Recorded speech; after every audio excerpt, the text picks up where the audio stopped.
Bago tayo mag-umpisa sa ating istorya, makikibahagi muna ako sa inyo ng isang munting paanyaya. I-comment nyo naman kung taga saan kayo at anong oras kayo nanonood ngayon.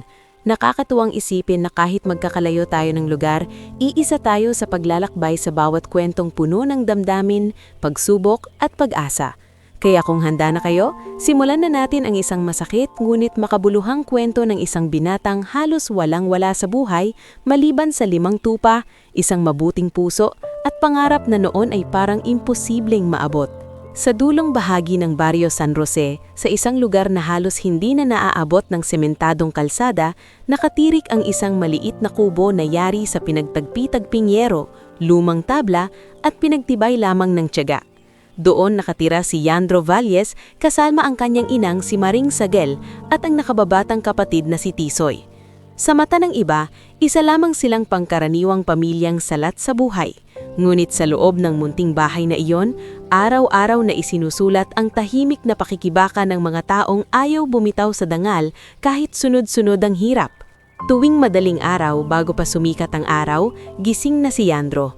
Hindi dahil gusto niya, kundi dahil kinakailangan. Habang ang ibang binata sa baryo ay nagkukumpulan pa sa tindahan o natutulog ng mahimbing, si Yandro ay nagbubuhat na ng timba, nagsisibak ng kahoy at tinitingnan ang 5 tupa sa likod ng kubo. Ang 5 tupang iyon ang pinakamahalagang bagay na naiwan sa kanya ng kanyang ama bago ito pumanaw dahil sa matinding pulmonya. Hindi man iyon malaking mana sa mata ng mayayanan, para kay Yandro, iyon ang tanging konkretong patunay na minsan ay nangarap din ng kanyang ama para sa kanila.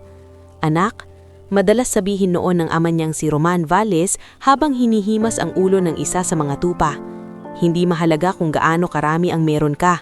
Ang mahalaga, marunong kang magpalago ng biyayang hawak mo. At iyon ang aral na pilit pinanghahawakan ni Yandro sa bawat araw ng kanyang buhay. Kuya, gigising na ba ako? Mahinang tanong ni Tisoy isang umaga habang kinukusot ang mga mata. Matulog ka pa kahit konti, sagot ni Yandro habang nagsasalin ng tubig sa palanggana. Mamaya papasok mo, ako na bahala rito. Mabubusog ba tayo mamayang gabi? Inosenteng tanong ng bata. Saglit na natigilan si Yandro. Sanay na siya sa tanong na iyon, pero hindi ibig sabihin ay hindi na iyon masakit pakinggan. Bubusog tayo. Pilit niyang nginitian ng kapatid. Basta mag-aral kang mabuti. Sa sulok ng kubo, inuubo si Maring Sabel. Payat, maputla, at madalas nahihilo, pero pilit pa ring tumatayo para magwalis o magsaing. Ayaw nitong maging pabidat sa anak, ngunit kitang-kita ni Yandro kung paano ito unti-unting nanghihina. Nay, sabi ko sa iyo, ako na ang kikilos dito, saad ni Yandro habang inaabot ang baso ng tubig sa ina. Ano ba namang klaseng ina ko kung hahayaan ko lang kayong magkapatid na kumilos ng kumilos? Mahinang tugon ni Maring Sabel. Isa kang mabuting ina, mabilis na sabi ni Yandro. Kaya nga gusto kong gumaan ang buhay mo. Ngunit hindi ganoon kadaling pagaanin ang buhay sa baryong ang hirap ay tila nakaugat na sa lupa. Bukod sa kakarampot na tanim nilang gulay, ang ikinabubuhay ni Yandro ay ang paunti-unting kita sa pag-aalaga ng 5 tupa. Minsan ay nakakabenta siya ng gatas. Minsan naman ay nagagamit ang dumi ng mga ito bilang pataba.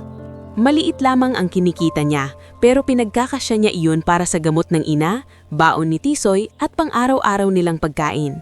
Sa kasamaang palad, hindi lahat sa baryo ay marunong umunawa sa isang binatang tulad niya.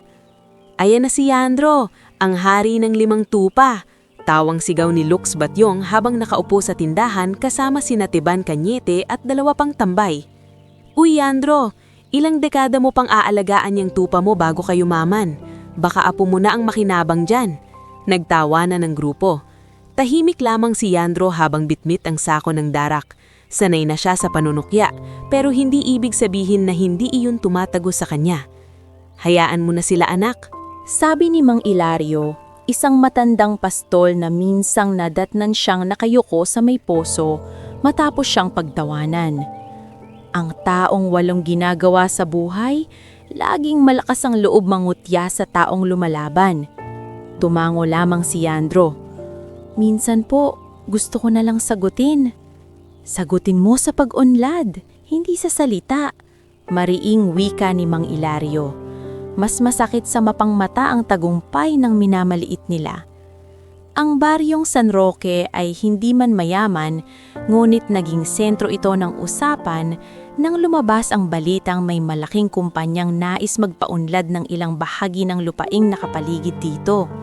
Sabi-sabi, may itatayong pasilidad, farm resort, at iba pang proyektong magdadala raw ng trabaho sa mga tao. Ang may-ari ng kumpanyang iyon ay walang iba kundi si Don Leovigildo Arceo, isa sa pinakamayayamang negosyante sa lalawigan. Sa radyo pa lang at tsismisan sa palengke, kabisado na ng mga tao ang apelyidong Arceo. Sila ang mga taong nakatira sa naglalakihang mansyon, may convoy ng sasakyan at nakakapagpasara ng kalsada kapag dadaan. Ngunit ang mas laman ng usapan sa baryo ay hindi si Don Leovigildo kundi ang kanyang nag-iisang anak na si Serafin Arceo. Napakaganda raw, sabi ni Aling Berta sa palengke. Parang artista. Pero sosyal na sosyal, malamang hindi marunong humawak ng kalaykay. Dagdag pa ng isa. Hindi nakikialam si Yandro sa usapan.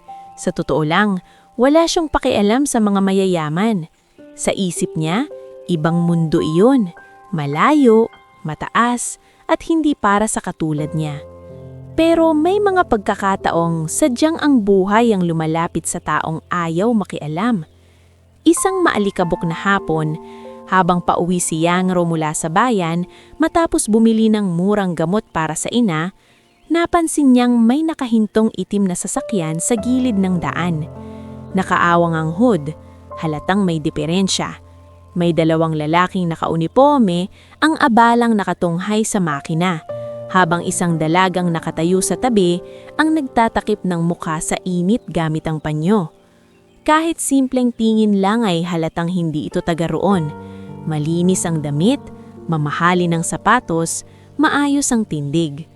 Ngunit ang unang napansin ni Yandro ay hindi ang yaman ng dalaga kundi ang pagod sa mukha nito. Lumapit siya ng marahan. May problema po ba? Napalingon ang isa sa mga driver. Umatras ka muna iho, inaayos me namin. Ngunit bago pa makasagot si Yandro, nagsalita ang dalaga. Pasensya na, mahinahon nitong sabi. Mukhang naiinitan na rin ang mga tao ko. May alam ka bang malapit na mapagkukunan ng tubig? Saglit na tumingin si Yandro sa dala niyang maliit na lalagyan ng tubig. Iyon sana ang para sa kanya hanggang makauwi. Pero hindi na siya nagdalawang isip. Eto po muna, sabi niya sabay abot ng bote. Malinis naman po yan. Bahagyang nagulat ang dalaga, ngunit kinuha rin iyon. Salamat. Doon unang nasilayan ni Yandro ng malapitan si Serafin Arceo, kahit hindi pa niya alam ang pangalan nito. Hindi ito gaya ng mga babaeng madalas niyang nakikita sa tarpaulin ng mga beauty pageant. May kakaibang lungkot sa mga mata nito, parang kahit napapaligiran ng karangyaan ay may bagay na kulang. Nang hindi pa rin umandam sa sakyan matapos ang ilang minuto, kusa nang tumulong si Yandro sa pagtulak. Napilitang sumunod ang dalawang driver at isa pang bodyguard. Sa huli, umandar din ang sasakyan at nakahinga ng maluwag ang lahat. Maraming salamat, sabi ng dalaga. Ngayon ay mas diretsyo na ang tingin sa kanya. Hindi ko naman lang natanong ang pangalan mo. Yandro po. Ako si Serafin. Hindi alam ni Yandro kung bakit bigla kadang parang tumahimik ang paligid nang marinig niya ang pangalang iyon. Para bang may biglang nagdugtong sa lahat ng tsismisang naririnig niya sa baryo. Bago pa siya makasalita, may isa pang sasakyang dumating sa likod. Bumabado roon ang isang lalaking may edad, matikas ang tindig at may malamig na matang sanay mag-utos. Kasunod nito ay isang babaeng may mamahaling hikaw at tinging mapanuri. Serafin, matigas na wika ng lalaki. Ilang minuto ka pa ba rito? Napalingon si Serafin. Nasiraan ng sasakyan, Papa. Tinignan ni Don Leovigildo si Yandro mula ulo hanggang paa. Isang mabilis, malamig at mapanghusgang tingin. Siya ang tumulong sa amin, sabi ni Serafin. Hindi gumiti ang matanda. Magkano? Nagulat si Yandro. Po, magkano ang gusto mo? Tanong muli ni Don Leo Vigildo. Tila sanay na lahat ay nababayaran. Tumuwid si Yandro. Wala ko, tumulong lang naman ako. Sa unang pagkakataon, tila bahagyang natigiran si Serafin. Ang babaeng kasama ng matanda, si Doña Carmina, bagaman hindi pa iyon alam ni Yandro, ay napataas ng kilay na parang hindi makapaniwalang may taong tatanggi sa pera. Hindi lahat ng tulong may kapalit doon, mahinaong sabi ni Yandro. Tumahimik ang paligid, hindi dahil sa lakas ng boses niya, kundi dahil sa tapang ng simpleng linyang iyon. Sandaling nagtagpo ang tingin nila ni Serafin, at sa ilang segundo ng katahimikan, may namuong bagay na wala pa ni isa sa kanila ang kayang pangalanan. Pag-alis ng convoy, matagal na nakatayo si Yandro sa gilid ng daan. Hindi niya alam kung bakit parang may naiwan sa dibdib niya. Hindi saya, hindi rin lubos na takot. Parang pakiramdam na may pinto sa malayong mundo ang bahagyang nabuksan, kahit alam niyang hindi siya dapat pumasok doon. Pag-uwi niya sa kubo, nadatnan niya si Tisoy na nagaharal sa ilaw ng lumang lampara at si Maring Sabel na pinipilit magluto ng lugaw. "Nay, pahinga ka na nga po," sabi niya habang inilalapag ang gamot. "Napagod ka yata," napansin ng ina. Umupo si Yandro sa bangkito at saglit na napatitig sa 5 tupang nagpapahinga sa likod bahay.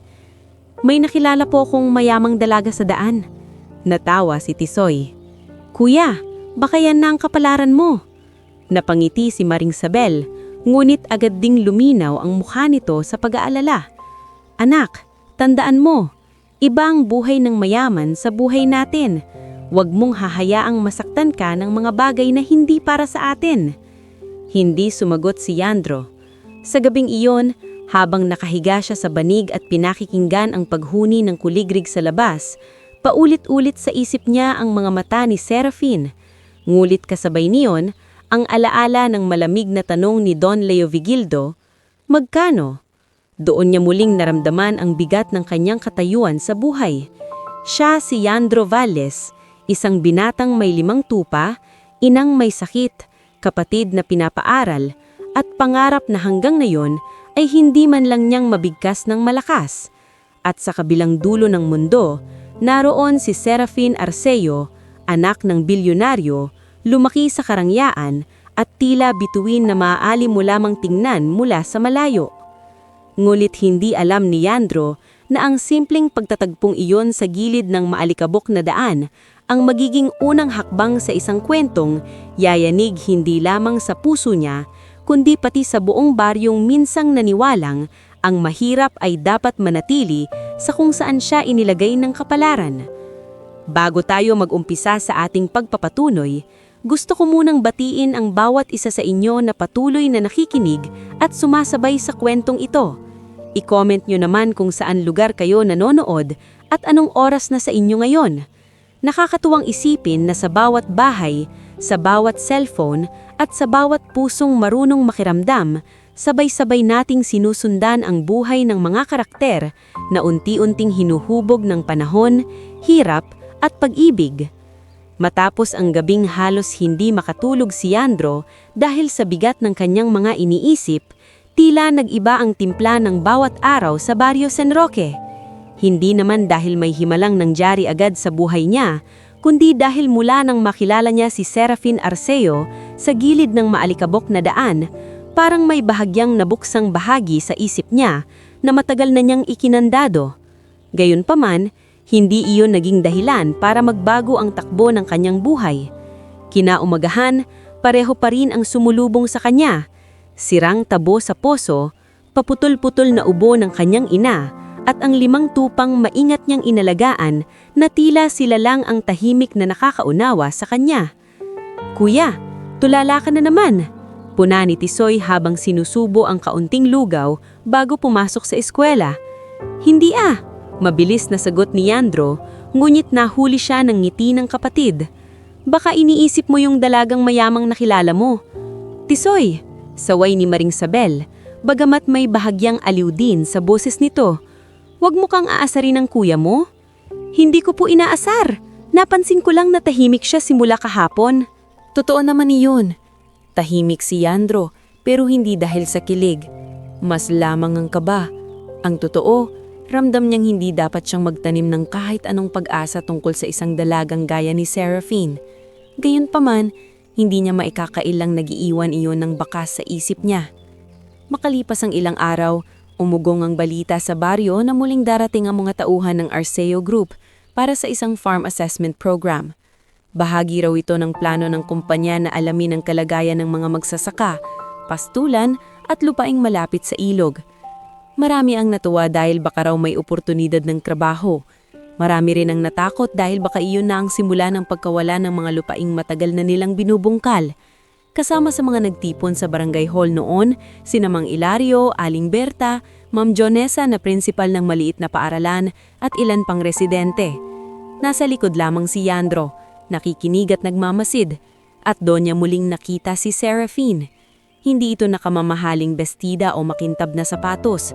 Nakasimpleng puting blouse lamang ito, maong at rubber shoes na bagamat halatang mahal ay hindi maporma. May hawak itong clipboard at tila seryosong nakikinig sa mga hinaing ng mga tao. May mga bahagi po dito na tuwing tag-ulan ay nilulubog ng tubig, paliwanag ni Mang Ilario. Kapag hindi naayos ang daluyan, masasayang ang tanim. Tinatandaan ko po, sagot ni Seraphine. Ipapacheck natin ng maayos ang irrigation layout. Napatingin si Yandro.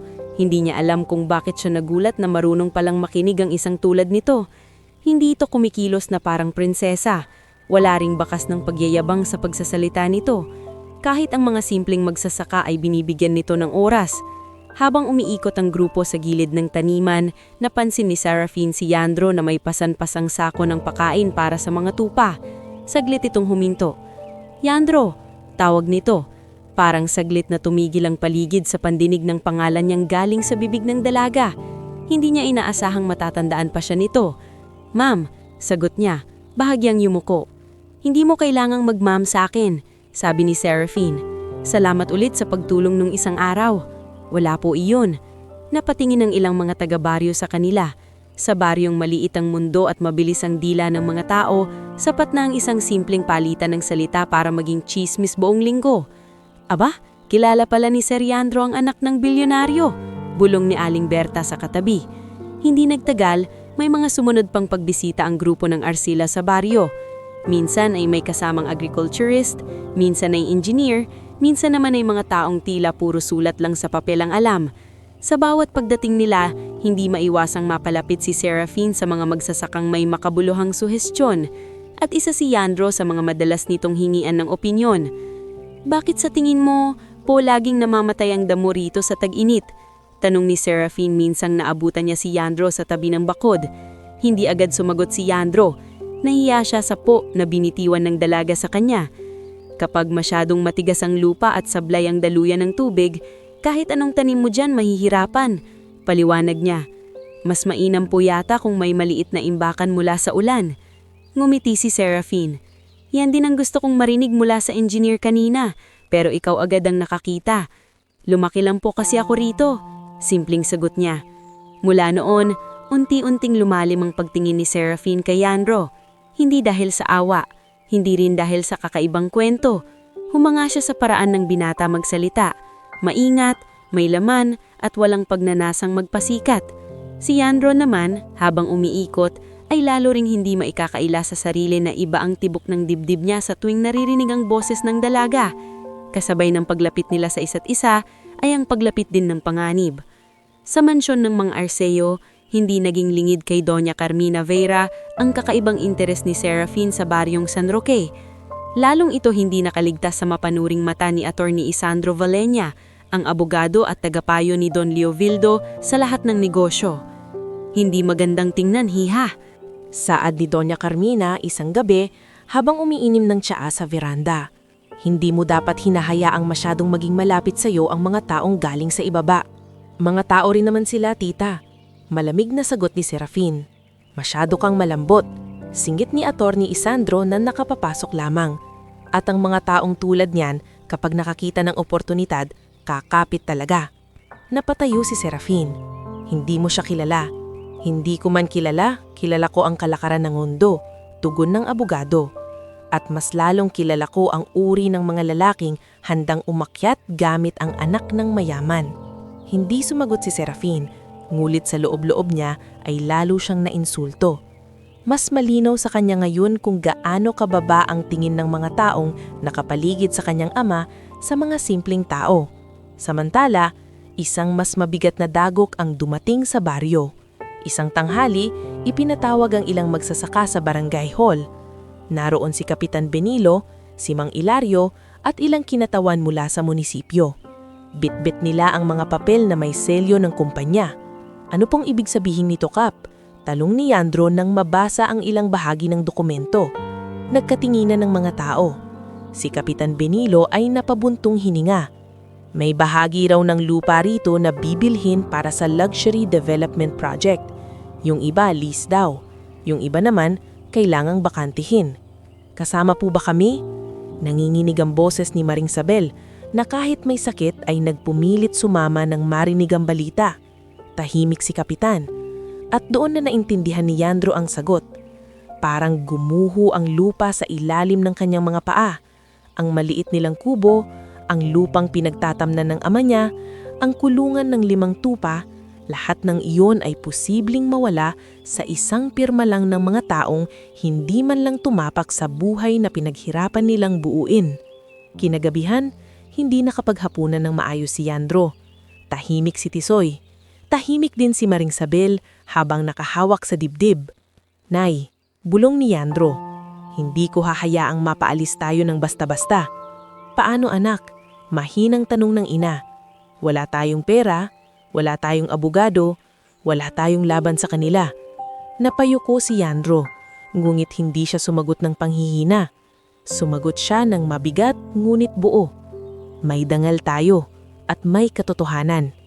Ngulit ang katotohanan sa mundong pinaghaharian ng salapi ay madalas hindi sapat. Ilang araw matapos iyon, pinapunta si Yandro sa bayan sa opisina ng Arceo Group. Inaasahan niyang may kinalaman iyon sa lupa. Ngulit pagpasok niya sa malamig na silid na may makikintab na upuan, si Attorney Isandro ang bumungad sa kanya. Umupo ka, sabi nito. Hindi umupo si Yandro. Sabihin niyo na lang po ang sadya niyo. Bahagyang ngumiti ang abogado, ngulit walang init ang ngiting iyon. Inilabas niya ang isang sobre at marahang itinulak sa mesa. Narito ang halagang sapat para mailipat mo ang pamilya mo sa ibang lugar. May dagdag pa para sa gamot ng ina mo at pag-aaral ng kapatid mo. Napatitig si Yandro sa sobre. Hindi niya man binuksan, alam niyang higit pa iyon sa perang nahawakan niya sa buong buhay niya. Kapalit ng ano? Tuwirang tanong niya. Kapalit ng paglayo kay Serafin. Malamig na sabi ni Attorney Isandro. At pagtigil mo sa pag-arte na para bang may lugar ka sa buhay niya. Nanigas si Yandro. Hindi ako umaarte. Sagot niya sa mababang boses. Lalong hindi ka bagay. Balik ng abogado. Kaya maging praktikal ka. Kunin mo ang pera. Gawin mo ang tama para sa sarili mong antas. Saglit na tumingin si Yandro sa sobre. Naalala niya ang pag-ubo ng ina niya, ang baon ni Tisoy, ang siwang sa bubong nila kapag umuulan. Alam niyang kayang pagaanin ng perang iyon ang bigat ng kanilang buhay. Pero kasabay niyon ay ang pakiramdam na kapag inabot niya ang sobreng iyon, para na rin niyang ipinagbili ang huling bahagi ng kanyang dignidad. Dahan-dahan niyang itinulak pabalik ang sobre. Pasensya na po, mahirap lang kami pero hindi kami binibenta. Bahagyang nang iba ang mukha ni Attorney Isandro, hindi na ito nakangiti. Magiging mas mahirap ang buhay mo dahil dyan. Sanay na po ako sa hirap. Ang hindi ko sanay, ang yumuko sa mali. Paglabas niya ng opisina, hindi siya tuwang-tuwa. Sa totoo lang, nanginginig siya. Dahil ngayon, alam na niyang totoo ang kanyang kutob. Hindi simpleng agwat ng estado ang kalaban niya, kundi isang mundong sanay tapakan ang mahihina. Nang gabing iyon, kinausap siya ni Mang Ilario at Aling Berta sa tabi ng tindahan. May kutob ako na hindi ka tatahimik, sabi ni Mang Ilario. Hindi nga po, sagot ni Yandro. At gusto mo talaga ang dalaga? Tanong ni Aling Berta, diretso at walang paligoy. Napangiti si Yandro pero may lungkot. Hindi ko nga alam kung karapatan ko pang sabihin iyon. Kapag totoo ang hangarin mo, hindi mo kailangang maging mayaman para maging marangal, sabi ni Mang Ilario. Sa amin noong araw, kapag liligaw ang lalaki, dinadala niya ang pinakamahalaga sa kanya bilang tanda ng katapatan. Napatingin si Yandro sa malayo, sa direksyon ng kubo nila. Pinakamahalaga. Hindi ginto, hindi sasakyan, hindi titulo ng lupa, kundi ang 5 tupang iniwan ng kanyang ama. Ang 5 tupang saksi sa gutom, ulan, at pangarap nilang magkapatid. Ang 5 tupang para sa kanya ay hindi lamang abuhayan, kundi alaala, dignidad, at buong lakas ng loob na natitira sa kanyang pangalan. Makalipas ang 1 linggo, isang balitang mabilis na kumalat sa buong San Roque ang nagpaingay sa bawat kanto. Baliw na yata si Yandro, tawang sabi ni Lox Batsyong. Manliligaw raw sa anak ng bilyonaryo. At alam nyo bang dadalhin? Singit ni Tiban, halos hindi makapagsalita sa kakatawa. Yung 5 tupa niya. Umalingaw-ngaw ang tawanan. Ngunit habang pinagtatawanan siya ng baryo, tahimik na naghahanda si Yandro. Hinugasan niya ng mabuti ang mga tupa, hiniram niya ang lumang barong ni Mang Ilario. Inayos niya ang buhok. Tiningnan niya ang sarili sa basag na salamin at sa unang pagkakataon, hindi para maghanap ng kakulangan, kundi para tiyaking buo pa rin ang kanyang pagkalalaki bago sumabak sa pinakamalaking kahihiyan o pinakamahalagang hakbang ng kanyang buhay. Anak, sabi ni Maring Sabel habang pinapantay ang kwelyo ng barong, sigurado ka ba rito? Hindi po ako sigurado kung tatanggapin ako, sagot ni Yandro. Pero sigurado akong ayokong habang buhay akong magsusisi na hindi ko sinubukan. Lumapit si Tisol at hinawakan ng kanyang kamay. Kuya, pag pinagtawanan ka nila, isipin mo na lang mas gwapo ka pa rin sa kanila. Napatawa si Yandro sa kabila ng bigat ng dibdib niya. Kinabukasan, sa araw ng Engrandeng Garden Luncheon sa malawak na hasyenda ng mga Arceo, dumating ang mga negosyante, socialites, politiko at kilalang pamilya. Naroon din si Rafa Tadeo, pormal na pormal at halatang kampante sa sarili. Walang sino man sa mga bisita ang nag-akalang isang binatang mula sa baryo ang magiging sentro ng araw na iyon. At nang bumukas ang bakal na gate ng hasyenda at dahan-dahang pumasok si Yandro na nakabarong hiram, hawak ang tali ng 5 malilinis na tupa, doon nagsimulang umugong ng mahinang tawanan ng mga tao. May ilan na napatakip ng bibig, may ilan na napailing, may ilan na tuwirang ng lait. Ngulit kahit ramdam ni Yandro ang bawat matang sumusugat sa kanyang dangal, hindi siya umurong. Dahil sa sandaling iyon, hindi na lamang siya si Yandro Valles na dukhang pastol. Isa na siyang lalaking handang ialay ang pinakamahalaga sa kanya para sa isang damdaming pinili niyang panindigan. Kahit ang kapalit nito ay pagtawa ng buong mundong sanay humusga sa mga taong walang pera. Bago tayo magpatuloy sa susunod na yugto ng ating istorya, gusto ko munang batiin ang bawat isa sa inyo na patuloy na nakatutok at sumasabay sa bawat pintig ng kwentong ito. I-comment nyo naman kung taga saan kayo at anong oras na habang pinapakinggan o binabasa ninyo ito. Nakakatuwang isipin na sa iba't ibang sulok ng bansa, may mga pusong sabay-sabay na nasasaktan, umaasa at kinakabahan para kina Yandro at Serafin. Kaya kung handa na kayo, ipagpatuloy na natin ang tagpong siyang tuluyang nagpabago sa takbo ng kanilang mga buhay. Nang tuluyang makapasok si Yandro sa malawak na garden luncheon ng mga Arceo, pakiramdam niya ay hindi lamang siya tumuntong sa damuhan ng isang mayamang hasyenda, para rin siyang sumuong sa isang lugar na hindi ginawa para sa katulad niyang, lumaki sa putik, pawis at kakarampot na kita. Ang mga bisita ay pawang nakadamit ng mamahalin, may hawak na wine glass at sanay magsalita ng parang sila lamang ang may karapatang marinig. Sa gitna ng makukulay na tent, bulaklak at kumikislap na kubyertos, siya namang pagpasok ng isang binatang nakabarong hiram lamang at may kasunod na 5 malilinis na tupa, doon nagsimulang umugong ang mahinang tawanan ng mga tao. May ilan na napatakip ng bibig, may ilan na napailing, may ilan na tuwirang ng lait. Ngunit kahit ramdam ni Yandro ang bawat matang sumusugat sa kanyang dangal, hindi siya umurong. Dahil sa sandaling iyon, hindi na lamang siya si Yandro Valles na dukhang pastol. Isa na siyang lalaking handang ialay ang pinakamahalaga sa kanya para sa isang damdaming pinili niyang panindigan. Kahit ang kapalit nito ay pagtawa ng buong mundong sanay humusga sa mga taong walang pera. Babulong ngunit malinaw na sabi ng isang babaeng nakapulang bestida. Baka maling venue ang pinuntahan. Singit ng isa pang lalaki na tila aliw na aliw sa nakikita. Siya bang sinasabi ninyong taga-baryo? Mahinang tanong ng isang negosyante kay Doña Carmina. Bahagyang nakataas ang baba ni Doña Carmina Vera habang minamasdan si Yandro na waring isa itong dumi sa puting sapatos ng mga bisita. Ang kanyang mga mata ay puno ng paghamak.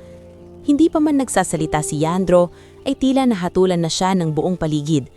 Sa unahan ng garden, nakatayo si Don Leo Bigildo Arceo kasama ang ilang board members ng kumpanya, ilang lokal na opisyal at si Rafa Tadeo, ang lalaking halatang itinutulak ng mga tao sa paligid ni Serafin na maging kasintahan nito. Maayos ang barong ni Rafa, makinis ang mga kamay at puno ng tiwala sa sariling tila wala nang maaaring tumapat sa kanya. Nang mapansin ni Don Leo Bigildo ang pagpasok ni Yandro, agad sumimangot ang kanyang mukha. Ano ang ibig sabihin nito? Mariing tanong niya sa isang gwardya. Bakit nakapasok iyan dito? Don, siya po yung taga-baryong minsang tumulong kay Ma'am Serafin.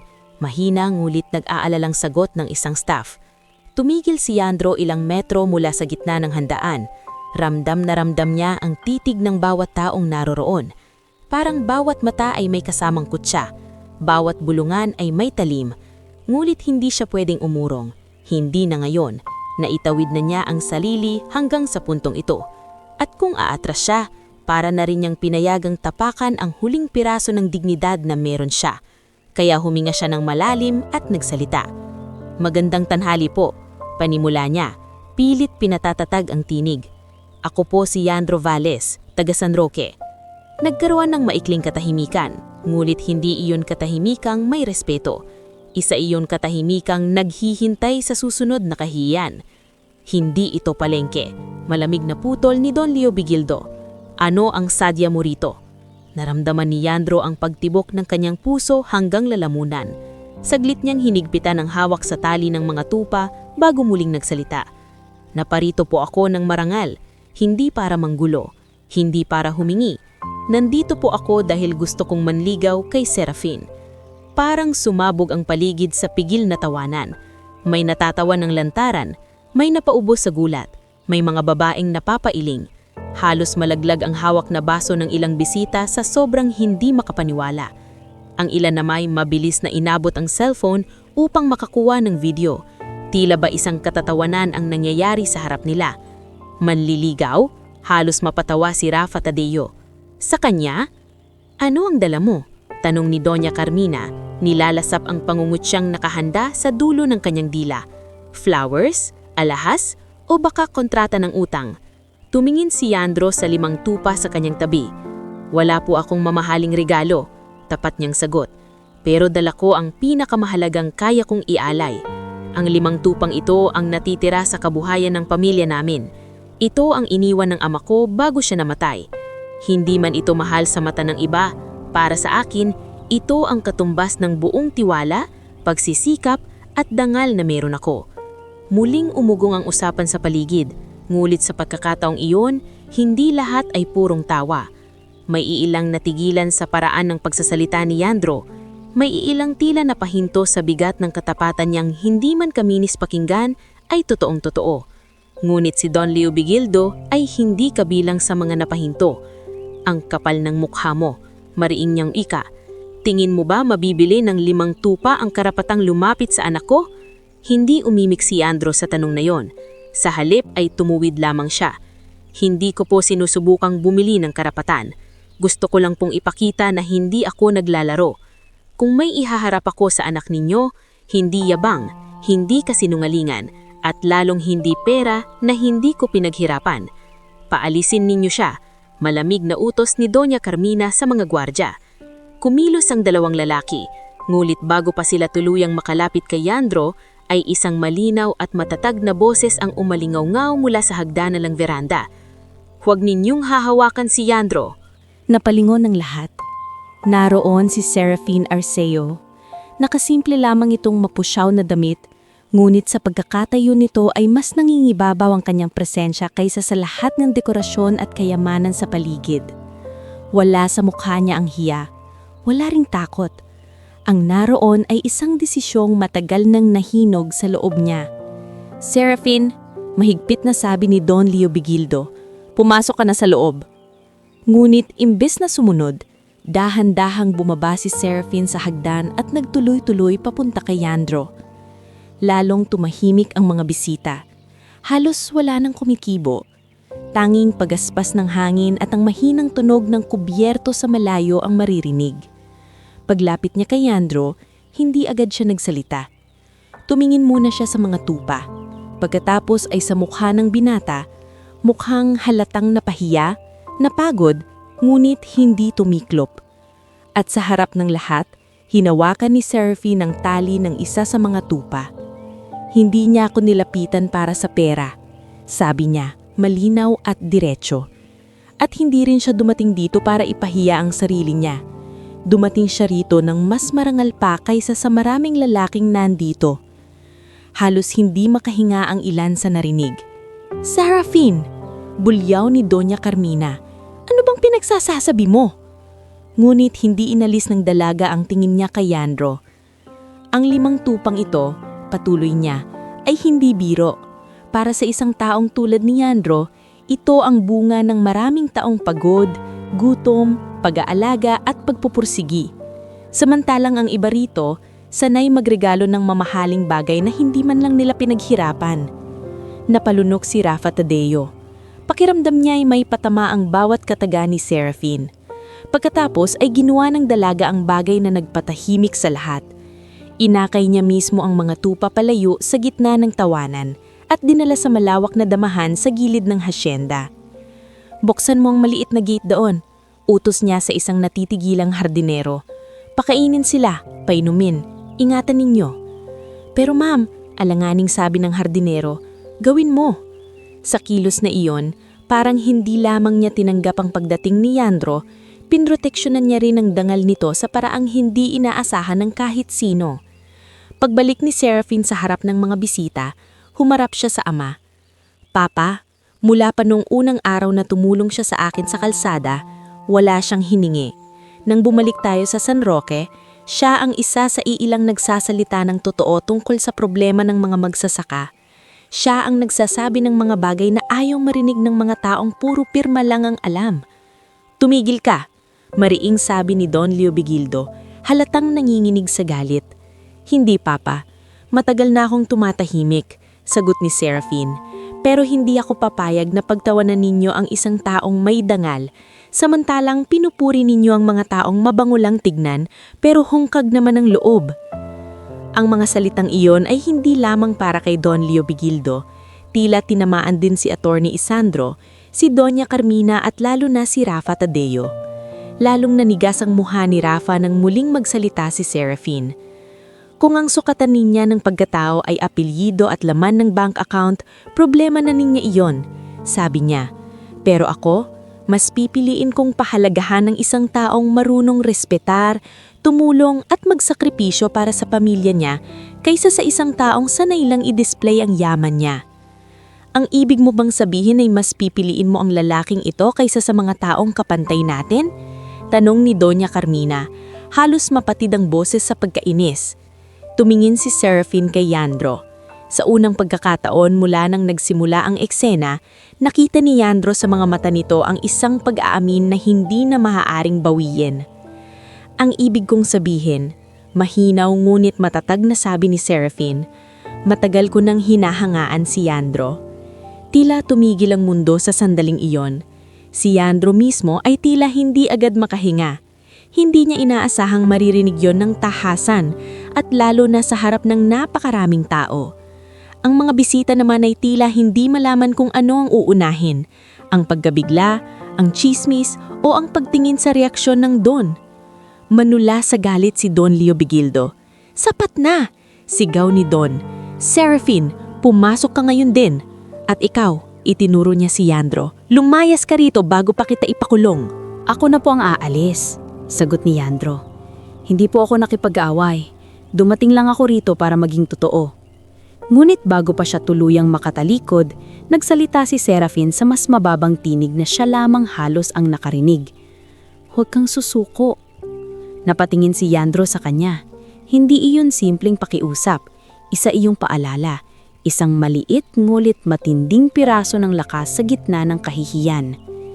Ilang segundo pa at tuluyan ng pinaalis si Yandro sa asyenda.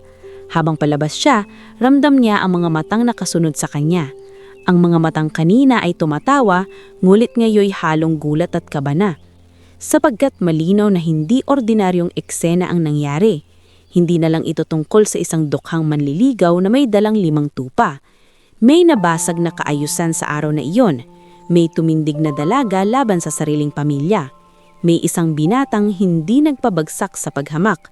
At sa oras ding iyon, sa likod ng marangyang handaan, may mga matang lalong tumalim sa galit. Sa veranda ng mansyon, nakatingin si Attorney Isandro Valleña sa papalayong anyo ni Yandro. Katabi niya si Rafa Tadeo, na ngayoy masama ang timpla ng muka. Hindi ito dapat lumaki, malamig na sabi ni Rafa. Hindi lang lumaki, sagot ni Attorney Isandro. Masisira ang mga plano natin kapag hinayaan natin ang ganyang klase ng tao na lumapit pa. Sa loob naman ng mansyon, halos kalad-karin na ng galit si Don Levihildo ang anak niyang si Serafin. Nakakahiya ang ginawa mo, sigaw niya. Sa harap ng investors? Sa harap ng mga kaibigan ko? Hindi ako ang nakakahiya, Papa, sagot ni Serafin kahit namumuo na ang luha sa kanyang mga mata. Ang nakakahiya, pinagtawanan ninyo ang isang taong mas marangal pa kaysa sa marami sa inyong lahat. Ang slap ng palad ni Don Leovigildo sa mesa ang umalingaw-ngaw sa loob ng silid. Simula ngayon, hindi ka na pupunta sa San Roque. Hindi mo kakausapin ang lalaking iyon at sisiguraduhin kong hindi na siya muling makalapit sa iyo.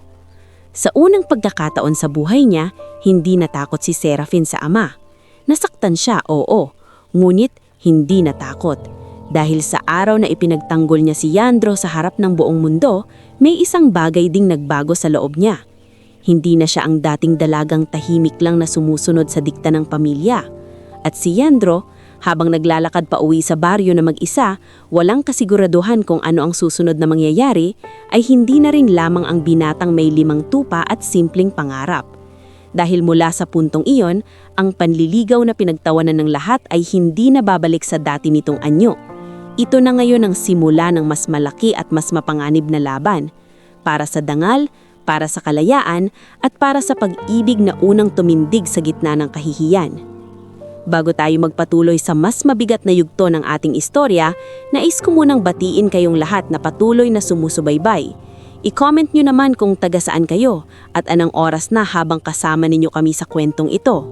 Iba talaga ang dating ng isang istoryang sabay-sabay nating dinadala sa puso.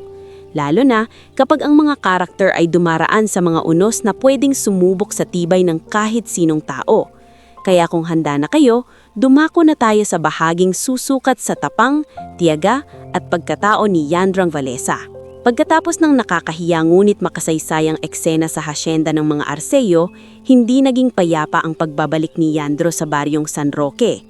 Habang naglalakad siya pauwi noong hapon na iyon, nakadikit pa rin sa balat niya ang tingin niyang mga taong tumawa, ang bigat ng boses ni Don Levihildo at ang matatag na mga salitang binitiwan ni Serafin sa harap ng lahat. Hindi niya alam kung alin ang mas naningibabaw sa dibdib niya, ang hapdi ng kahihiyan o ang kakaibang lakas na iniwan ng pagtindig ng dalaga para sa kanya. Pagdating niya sa baryo, hindi niya kinailangang magsalita para malaman ng mga tao ang nangyari. Nauna na roon ang balita, pinalaki pa ng mga nakasaksi, nilagyan ng sariling versyon ng mga tsismosa at hinalo ng pangungutya ng mga taong walang ibang aliw kundi ang buhay ng may buhay.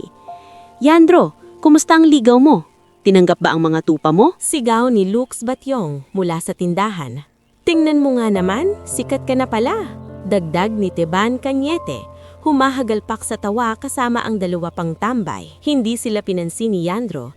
Nagpatuloy lang siya sa paglalakad, ngunit hindi ibig sabihin noon ay hindi siya nasaktan. Sa bawat hakbang niyang papalapit sa kanilang kubo, parang lalo siyang binibigatan ng realidad na ang ginawa niya ay hindi simpleng panliligaw lamang. Ngayon, nakalantad na siya sa galit ng makapangyarihan. Sa loob ng kubo, agad siyang sinalubong ni Maring Sabel. "Anak, anong nangyari?" Tanong nito halatang hindi mapakali. Saglit na tumingin si Yandro sa ina. Pagkatapos ay sa kapatid niyang si Tisoy na parang sabik ngunit nag-aalalang naghihintay ng sagot. Pinagtatawanan po ako, mahinahon niyang sabi. Pero ipinagtanggol po ako ni Serafin. Napatakip si Maring Sabel sa bibig. Hindi niya alam kung matutuwa ba siya o lalo lamang mangangamba. Alam niyang ang ganoong klase ng pangyayari ay hindi basta matatapos sa isang araw. At tama nga siya. Kinabukasan pa lamang ay may mga lalaking dumating sa gilid ng lupa ni Nayandro. May dala silang metro, papel at matitigas na tingin. Kasama nila si Kagawad Silvino na kilalang sunod-sunuran sa mga lalaking tao sa bayan. Ano po ang sadya ninyo? Tanong ni Yandro habang nakatayo sa harap ng bakuran. May ini-inspeksyon lang. Sagot ng isa sa mga lalaki, hindi man lang tumitingin sa kanya ng maayos. Ipinakita ni Kagawad Silvino ang ilang dokumento. Bahagi ito ng assessment para sa redevelopment ng lugar. Mas mabuti sigurong maghanda na kayo. Maghanda saan? Mariing tanong ni Yandro. Nagkibit balikat lamang ang kagawad. Huwag mo nang pahirapan ang sarili mo. Malalaking tao ang kalaban mo. Mula sa araw na yon, nagsimula ang serye ng tahimik ngunit malinaw na pananakot. Minsan ay may mapupunit na bahagi ng bakod nila. Minsan na may taong nakatayo sa malayo sa gabi at biglang mawawala kapag nilapitan. Minsan na may mga bali-balitang ipinakakalat na baka raw pera lang ang habol ni Yandro sa anak ng bilyonaryo. Isang gabi, habang nagpapakain siya sa mga tupa, dumating si Simeon Lagasca, matalik niyang kaibigan na nagtatrabaho sa isang vulcanizing shop sa bayan. Hindi maganda ang balita, bungad ni Simeon. Ano na naman? Pagod na tanong ni Yandro. May kumakalat na sabi-sabi na ipapademolish daw ang ilang kabahayan sa dulo ng baryo, kasama raw ang sa inyo. Parang kinuyom ang sikmura ni Yandro. Sino ang nagpapakalat? Hula lang ng marami pero malamang may basbas ng mga taong ayaw kang maniwala sa sarili mo. Napabuntong hininga si Yandro. Hindi ko na alam kung ako ba ang puntirya o talagang gusto nilang angkinin ng buong lugar. Pareho, diretsong sagot ni Simeon. At huwag kang magkakamali. Mula noong araw na tumindig si Serafin para sa'yo, hindi na ito tungkol sa lupa. Ego na rin ito ng mga taong ayaw masaling ang kapalaluan nila. Samantala, sa mansyon ng mga Arceo, hindi rin naging madali ang kalagayan ni Serafin. Halos hindi na siya makalabas ng walang kasamang bantay o kasambahay na inuutusang sumunod sa bawat kilos niya. Ang dati niyang pagpunta sa San Roque ay agad ipinagbabawal ni Don Leo Vigildo. Ang cellphone niya ay ilang beses sinuri ni Doña Carmina at maging ang ilan niyang personal na papeles ay tila pinakikailaman ng mga tao sa paligid niya. Para akong nakakulong, mariing sabi ni Serafin isang gabi kay Belen Rocco, isang senior accountant ng Arceo Group na matagal nang tapat kay Serafin. Miss, mag-ingat po kayo. Hindi lang simpleng galit ang nararamdaman nila ngayon. May ibang usapan dito. Napatingin si Serafin. Anong ibig mong sabihin? Nag-alinlangan si Belen, ngunit sa huli ay nagsalita rin. Matagal ko nang napapansin na may mga dokumentong hindi tugma. May mga lupaing pinapasa, may mga list na hindi malinaw at may papeles na parang minamadali. Si Attorney Isandro at si Doña Carmina ang madalas na nasa likod ng iyon. Alam ba ito ni Papa? Hindi ko po sigurado kung gaano karami ang alam niya, pero sigurado ako may mga bagay na itinatago sa kanya. Ang balitang iyon ay parang panibagong bigat sa balikat ni Serafin. Habang sa isang banda ay gusto niyang tulungan si Yandro at ang baryo, unti-unti rin niyang nadidiskubre na hindi lamang pride ng kanyang ama ang problema. May mas malalim pang baho sa likod ng kumpanya. Ngulit habang ang mga mayayaman ay may mga lihim na papel at malalaking plano, si Yandro naman ay may mas agarang pakikibaka, ang mabuhay sa bawat araw ng hindi nadudurog. Hindi nagtagal ay lumala ang ubo ni Maring Sabel. Hindi na ito simpleng panghihina lamang. Isang umaga, habang nagsasaing si Tisoy, biglang napahawak sa dibdib ang kanyang ina at muntik nang matumba. "Nay!" sigaw ni Tisoy. Mabilis na tumakbo si Yandro at inalayanan ng ina. Mainit ang noo nito. Nanginginig ang katawan at hirap huminga. Dinala nila si Maring Sabel sa maliit na klinika sa bayan sa tulong ni Simeon. Doon, sinabi ng doktor na kailangan nito ng mas maayos na gamot at pahinga. Hindi pa iyon hospital level na emergency, ngunit kung pababayaan, maaaring lumala. "Dok, pwede po bang hulugan ng bayad?" tanong ni Andrew halatang nahihiya. Tumingin ang doktor sa kanya ng maawain. Bibigyan kita ng listahan ng gamot na kailangan. Kung maaari, simulan mo agad. Habang hawak ang papel ng reseta, pakiramdam ni Yandro ay lalo siyang kinakapos sa hangin. Hindi sapat ang kinikita niya sa huling 2 linggo. Hindi pa rin malinaw ang usapin sa lupa. At ngayon, pati kalusugan ng ina niya ay nakasalalay sa perang wala siya. Sa mga sumunod na araw, mas lalo siyang nagsikap. Nagkargador siya sa palengke tuwing umaga, naglinis ng bakuran ng ibang tao sa tanghali, at sa gabi inaalagaan pa rin ng mga tupa. Minsan, sa sobrang pagod, nakakatulog siya sa tabi ng kulungan habang hawak pa ang timba ng pakain. Nakikita iyon ni Mang Ilario, kaya minsan ay nilapitan siya nito. "Hindi ka makina, Yandro," sabi ng matanda. "Wala po akong choice." "Meron," sagot ni Mang Ilario. "Humingi ka ng tulong." Napangiti ng mapait si Yandro. "Sanay po kasi akong ako lang." "Yan ang problema sa mga mabubuting tao," tugon ng matanda. Kapag sila ang may pasan ng mundo, ayaw nilang magpasan sa iba kahit kaunti. Sa tulong ni Mang Ilario, Aling Berta, Simeon at Ma'am Janessa, unti-unting nagkaroon ng suporta ang pamilya ni Yandro. Si Aling Berta ay nagbigay ng bigas.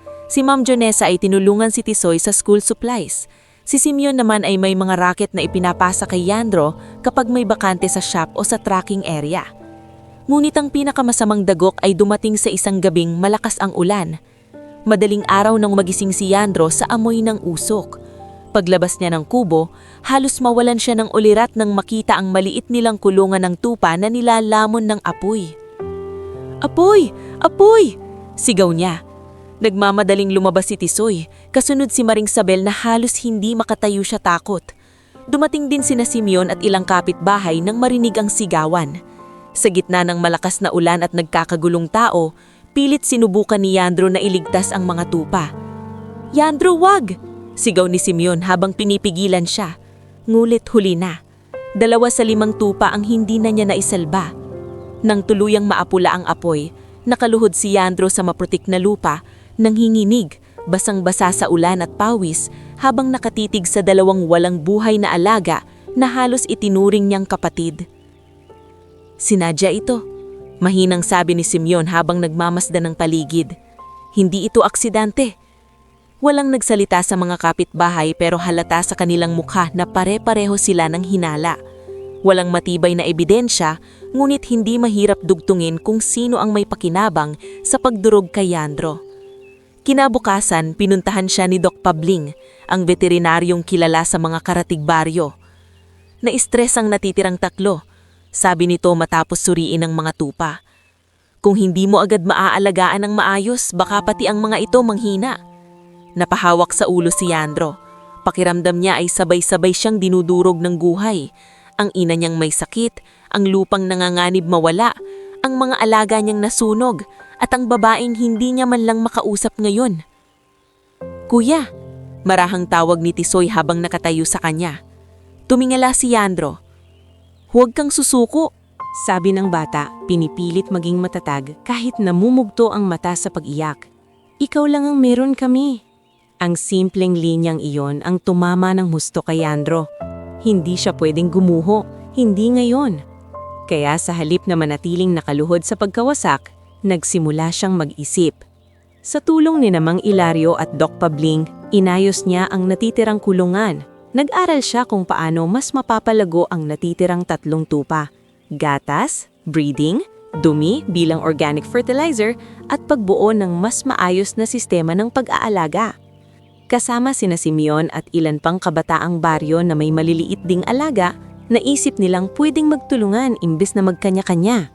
"Bakit hindi tayo bumuo ng maliit na samahan?" Mungkahi ni Simeon isang hapon. "Hindi lang para sa tupa, pwede ring gulay, pataba at pakikipagbentahan." "Kooperatiba?" tanong ni Ma'am Jonesa nang marinig ang plano. "Parang ganun na nga po," sagot ni Yandro. "Kung wala kaming laban bilang paisa-isang tao, baka meron kapag sama-sama." Ngumiti si Ma'am Jonesa. "Iyan ang unang beses na narinig kitang magsalita hindi bilang takot na anak ng mahirap, kundi bilang leader." Hindi agad naniwala si Yandro sa salitang iyon. Leader. Pakiramdam niya, Masyado pa iyong malaki para sa isang lalaking halos hindi makabayad ng gamot ng ina. Ngulit habang lumilipas ang mga buwan, unti-unting may nabubuong bago sa San Roque. Hindi na lang siya si Yandro na nagdala ng 5 tupa sa hasyenda. Unti-unti, nagiging si Yandro siya na marunong magtayo mula sa abo. Lumipas ang 1 taon, pagkatapos ay 2. Hindi naging mabilis ang pag-angat, pero naging totoo ito. Sa 3 natitirang tupa, dumami uli ang alaga sa tulong ng maingat na pagpaparami at tamang pag-aalaga. Nagsimulang makilala sa Karatigbayan ang maliit ngunit maayos na livestock at organic fertilizer output ng grupo nila.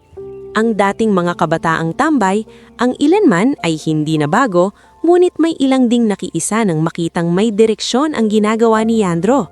At habang dahan-dahang bumabangon ang buhay niya, dahan-dahan ding lumalalim ang tensyon sa kabila. Sa isang lihim na pag-uusap sa Maynila, nakipagkita si Serafin kay Belen Roco at sa mamamayaga na si Nico Dalmasio.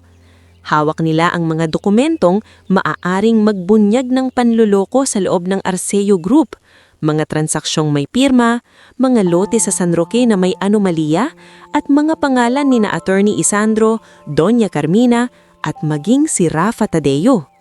Kapag inilabas natin ito, sabi ni Nico, babagsak ang maraming tao. Mas marami ng matagal na binagsak ang mga taong iyan, malamig na sagot ni Serafin. Panahon na para ang totoo naman ang tumayo. At sa Barrio San Roque, habang pinagmamasdan ni Yandro ang bagong tayong kulungan, ang mga batang nagsasanay mag-alaga ng hayop sa tabi ng bukid, at ang inang bagamat mahina pa rin ay mas maayos na ang lagay, hindi niya alam na papalapit na ang araw kung kailan hindi na lamang siya susubukin ng buhay. Kailangan na rin niyang humarap sa buong katotohanang kayang gumiba ng mga taong matagal na niyang kinakatakutan. Dahil ang laban na nagsimula sa 5 tupa at 1 ligawang na pinagtawanan ay hindi pa tapos.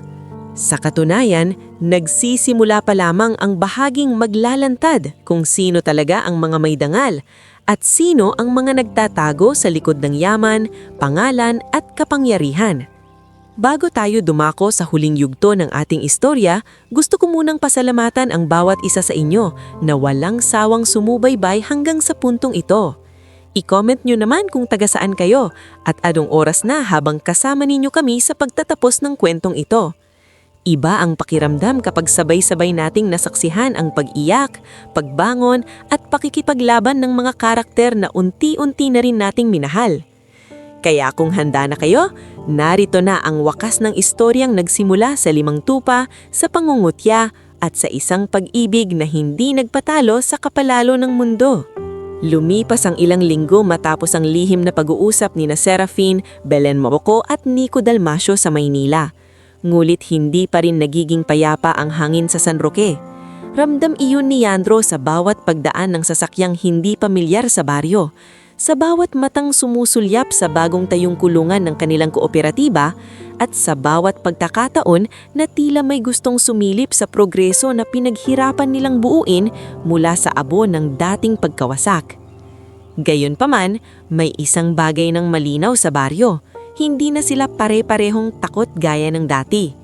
Sa loob ng halos 2 taon, ang maliit na samahang sinimulan ni Yandro, Simeon, Mang Ilario at ilang magsasaka ay tuluyan ng naging maayos na kooperatiba. May sarili na silang maliit na bodega sa organic fertilizer, may listahan na rin ng suki sa bayan para sa gatas at iba pang livestock products. At higit sa lahat, may dangal na silang hindi madaling tapakan. Hindi pa man marangya ang buhay nila, hindi na rin sila basta-basta kayang yurakan ng iisang utos lamang. Isang umaga, habang abala si Yandro sa pagtingin sa mga talaan ng kooperatiba kasama si Ma'am Jonesa, dumating si Nico Dalmasio sakay sa lumang pick-up. Hindi ito karaniwang bumibisita sa baryo nang walang pasabi, kaya agad kinabahan si Yandro. May problema ba? Tanong niya nang makalapit ang mamamahayag. Huminga ng malalim si Nico. May mangyayari bukas sa punong opisina ng Arceo Group, board meeting, at sa pagkakataong ito, hindi na sila ang may kontrol sa buong kwento. Napakunot noo si Yandro. Anong ibig mong sabihin? Bumaba rin sa pick-up si Belen Roco, tanga ng isang makapal na envelope. Ang mukha niya ay halatang ilang gabing hindi nakatulog ng maayos. Ito na yung mga dokumentong matagal naming inipon, sabi na Belen. Fake land transfers, peke at minadaling lease documents, diversion ng pondo, pananakot sa ilang residente, at mga transaksyon na may pirma ni na Attorney Isandro, Doña Carmina, at ilang konektadong tao ni Rafa Tadeo. Napatigil si Yandro. Alam ba ito ni Don Leo Vigildo? Ilang bahagi? Marahil hindi, sagot ni Belen. Pero ang malinaw, matagal siyang ginamit ng mga taong pinagkakatiwalaan niya. Mula sa likuran ni Nico, bumaba si Serafin. Halos 2 taon din silang hindi nagkita ng maayos. Maraming gabing gusto siyang puntahan ni Yandro, ngunit alam niyang mas lalo lamang lalaki ang panganib kung gagawin na iyon. Ngayon, sa unang pagkakataon matapos ang napakaraming unos, naroon muli ang dalaga sa harap niya. Mas matatag, mas payak, at mas malinaw ang apoy sa mga mata. Yandro. Mahina ngulit buo ang tawag nito. Saglit na walang nakaimik. Para bang ang lahat ng sakit, pangungulila at hindi nasabing salita ay dumaan muna sa pagitan nilang dalawa bago nagkaroon ng pagkakataong huminga ang paligid. Kumusta ka? Iyon lamang ang naisambit ni Yandro. Mas buo na kaysa dati, sagot ni Serafin. At sa pagkakataong ito, hindi na kita hahayaang lumaban ng mag-isa. Hindi sila nagyakapan, hindi rin sila nagdrama sa gitna ng kalsada, ngunit sa maikling pagtitig na iyon, sapat nang maramdaman ni Yandro na ang damdaming minsang ipinagtanggol ni Serafin sa harap ng lahat ay buhay pa rin. Mas tahimik, mas hinog, ngunit mas matibay. Kinabukasan, nagtungo sina Yandro, Serafin, Belen, Nico, Simeon, Mang Ilario at 2 kinatawan ng kooperatiba sa punong opisina ng Arceo Group. Malaking gusali iyon sa lungsod, malamig ang labi, makintabang sahig, at puno ng mga taong nakabarong at nakabistida na parang sanay makipag-usap gamit ang mga salita na madalas ikubli ang katotohanan. Sa conference hall, naroon si Don Leo Vigildo, halatang pagod at hindi na kasing bagsik ng dati ang mukha. Nasa magkabilang gilid niya sina Attorney Isandro Valleña at Doña Carmina Vera, habang si Rafa Tadeo naman ay may kumpiyansang nakaupo na para bang sigurado pa rin siyang kaya niyang kontrolin ang sitwasyon.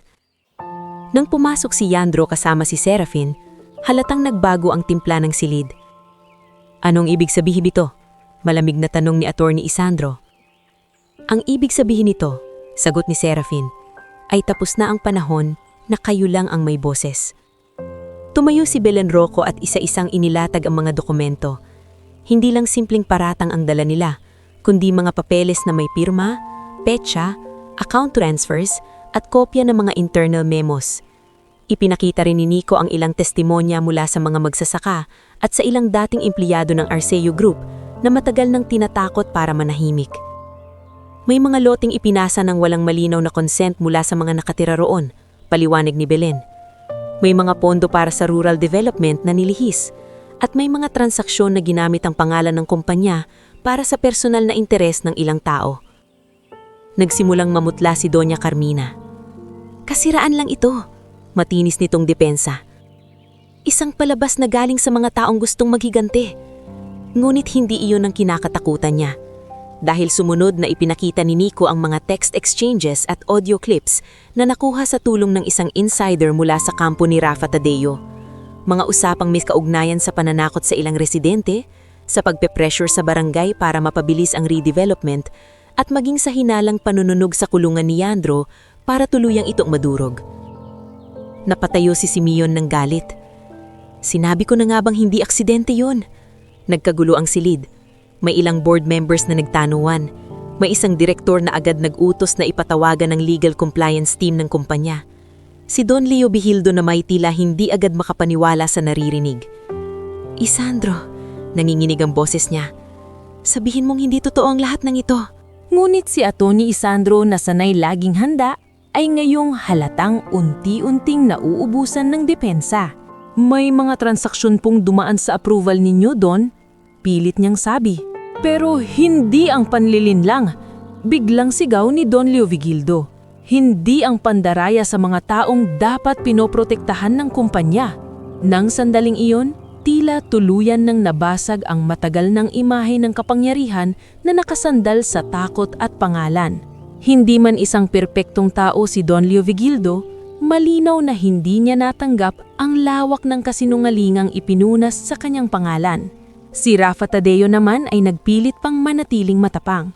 Kahit totoo ang iba dyan, hindi niyo mapapatunayang konektado ako sa lahat ng iyon.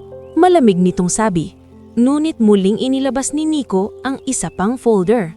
May record ng wire transfers papunta sa shell company ng tiyuhin mo. Parehong petsa sa mga araw na may pananakot sa San Roque. Sa pagkakataong iyon, si Rafa naman ang namutla. Ang sumunod ay tila mabilis ngunit mabigat na pagguho ng mga taong matagal nang sanay manindak. Ipinatawag ang mga otoridad. Inutusan ng board ang agarang internal investigasyon. Si Attorney Isandro ay hindi na pinayagang makaalis sa conference hall habang hinihintay ang legal team. Si Doña Carmina ay halos mawalan ng malay sa sobrang hiya at galit. Si Rafa Tadeo na may mabilis na iniwas ang sarili, ngunit huli na ang lahat. Sa gitna ng kaguluhan, tahimik lamang na nakatayo si Yandro. Hindi siya naroon upang manood lang ng pagbagsak ng mga kaaway. Naroon siya bilang buhay na patunay na ang dinurog nila noon ay hindi nila tuluyang napatay. Tumingin sa kanya si Don Leovigildo. Wala na roong yabang, wala na ring lamig. Ang natira ay pagod, hiya, at isang ama na sa wakas ay napilitang harapin ang mga maling desisyong ipinilit niya sa lahat. Yandro, mabigat niyang tawag. Lumapit ang binata, ngunit hindi yumuko. Marami akong pagkakamali, sabi ng matanda. Hinusgahan kita batay sa suot mo, sa dala mo, at sa estado mo sa buhay. Hindi ko nakita noon ang nakita ng anak ko. Tahimik lang si Yandro. Hindi ko maibabalik ang lahat ng nasira. Patuloy ni Don Leovigildo. Pero gusto kong itama ang kaya ko pang itama. Ilang araw matapos ang boardroom scandal, tuluyang umugong ang balita sa media. Inaresto si Attorney Isandro dahil sa falsification, fraudulent transactions at iba pang kasong kaugnay ng land fraud. Nasama rin sa investigasyon si Rafa Tadeo dahil sa koneksyon sa harassment at coercion. Si Doña Carmina ay nawala sa impluensya at tuluyang iniwan ng mga taong dati palaging nakapaligid sa kanya. Ngulit ang pinakamahalagang pagbabago ay hindi nangyari sa telebisyon o pahayagan. Nang bumalik si Don Leovigildo sa San Roque, wala na siyang kasamang konvoy na maingoy. Isang sasakyan lamang ang dala niya. Bumaba siya sa harap ng kubo ni Yandro kung saan sinalubong siya ni Maring Sabel, Tisoy at ilan sa mga miyembro ng kooperatiba. Naparito ako para humingi ng tawad, diretsyong sabi ng matanda. Natahimik ang lahat. Hindi agad nagsalita si Maring Sabel. Sa halip ay tumingin muna siya kay Yandro, na para bang ipinaalala sa anak na ang totoong lakas ay hindi lang marunong lumaban, kundi marunong ding pumili ng tamang paraan ng pagtanggap. Kung totoo ang paghingi ninyo ng tawad, sabi ni Yandro, mas mahalaga sa amin ang hustisya kaysa awa. Tumanggo si Don Leovigildo, at iyon ang dadalhin ko. Ibabalik ang karapatan sa mga lupang iligal na inangkin. Magkakaroon ng legal na kasunduan para maprotektahan ang baryo. At susuportahan ko ang kooperatibang binuo ninyo, hindi bilang limos, kundi bilang pagkilala sa pinaghirapan ninyong itayo. Hindi agad natuwa ang mga tao. Dahil ang totoo, mahirap maniwala sa taong minsang naging dahilan ng kanilang takot. Ngunit nang magsimulang kumilos ang mga papel, nang maitala ang mga kasunduan, at nang tuluyang maibigay ang ilang titulo at proteksyon sa lupa, unti-unting nakita ng baryo na may mga bagay palang pwedeng maituwid kahit napakatagal ng baluktot. Sa mga sumunod na taon, higit pang umunlad ang kooperatiba sa San Roque. Ang training shed na dating pangarap lamang ay naging isang maliit na livestock and farming center para sa mga kabataan ng baryo. Si Ma'am Janessa ang tumulong sa literacy at record-keeping seminars. Si Simeon ang humawak sa transport at supply logistics. Si Mang Ilario, kahit mahina na ang katawan, ay naging iginagalang na gabay ng mga batang gustong matuto ng pag-aalaga ng hayop. Si Tisoy naman ay nakapagtapos ng pag-aaral at tumulong sa bookkeeping ng kooperatiba. Si Serafin ay hindi rin basta na lamang bumayik sa marangyang buhay. Sa halip, Pinili niyang pamunuan ang community development arm ng bagong inayos na foundation ng kanilang pamilya. Mas madalas na siya ngayon sa mga baryo kaysa sa mga party. Mas kilala na siya sa putik sa sapatos kaysa sa mamahaling takon. At sa bawat proyektong hinahawakan niya, laging malinaw ang isa niyang prinsipyo. Walang pag-unlad na matatawag na totoo kung may naaapakang kao. Hindi rin minadali ni Yandro at Serafin ang isa't isa. Matapos ang lahat ng nangyari, pareho nilang naunawaan na ang pag-ibig na dumaan sa apoy ay hindi kailagang madaliin para mapatunayan. Pinili muna nilang buuin ang kani-kaniyang tungkulin, ayusin ang mga sugat ng nakaraan at patatagin ang mundong gusto nilang sandalan. Ngunit dumating din ang araw na iyon. Makalipas ang 3 taon, sa parehong malawak na damuhan ng hasyenda kung saan minsang pinagtawanan si Yandro at ang 5 tupa niya, muling nagtipo ng mga tao. Ngunit sa pagkakataong ito, wala nang pangmata. Wala nang halakhak na nanlalait. Ang naroon ay pamilya, mga taga-baryo, mga kasamahan sa kooperatiba at ilang taong tunay na nakasaksi sa buong paglalakbay nila. Hindi marangya ang kasalan. Simple, ngunit puno ng dangal. Nakaayos si Yandro sa barong na siya ng sariling bili, hindi nahiram. Hindi na siya ang binatang walang-wala, kundi ang lalaking pinanday ng pagod, pagkawala at paninindigan. Si Serafin namay hindi na ang tahimik na dalagang bihag ng apelido. Siya ngayon ang babaeng marunong pumili ng sariling landas at kayang tumayo sa desisyong pinaniniwalaan niya. Habang naglalakad si Serafin patungo sa harap, bulong ni Tisoy kay Simeon, "Naalala mo ba, Kuya Mon? Dito rin siya unang ipinagtanggol ni Ate Serafin." Ngumiti si Simeon, "Oo, at buti na lang, hindi sumuko ang kuya mo." Nang magkatapat na sina Yandro at Serafin, saglit na natigilan ng lahat sa linaw ng emosyong nasa pagitan nila. Hindi iyon sobrang arte, hindi rin palabas. Isa iyong tahimik na katuparan ng pag-ibig na dumaan sa gutom, kahihiyan, apoy at laban sa makapangyarihan. Pagkatapos ng seremonya, sa isang bahagi ng damuhan, may maliit na bakod na inihanda. Sa loob niyon ay may 5 tupa. Hindi eksaktong parehong mga tupa noon, syempre. 2 na nga ang nasunog, ang iba'y lumipas na ang panahon. Ngunit sinadya ni Yandro at Serafin na maglagay ng 5 alaga bilang alaala ng simula ng lahat. Lumapit si Don Leo Vigildo sa bagong mag-asawa at saglit na tinignan ng mga tupa. "Dati, akala ko maliit na bagay lang yung mga yan," sabi niya. "At ngayon po," tanong ni Yandro, ngumiti ng bahagya ang matanda. "Ngayon alam ko na. Minsan, ang bagay na minamaliit ng mayaman ang siyang may pinakamalaking halaga." Sa huling bahagi ng maghapong iyon, habang ang baryo ng San Roque ay puno ng tawanan, kantahan at payak na kasiyahang hindi nabibili ng pera, malinaw na malinaw ang mensahe ng lahat ng pinagdaanan ni Yandro at Serafin. Ang buhay ay hindi gumanda dahil biglang yumaman ang bida. Hindi rin naging maayos ang lahat dahil may mayamang taong naawa. Gumanda ang buhay nila dahil may mga taong tumindig. Dahil may inang nagturo ng dangal kahit sa hirap.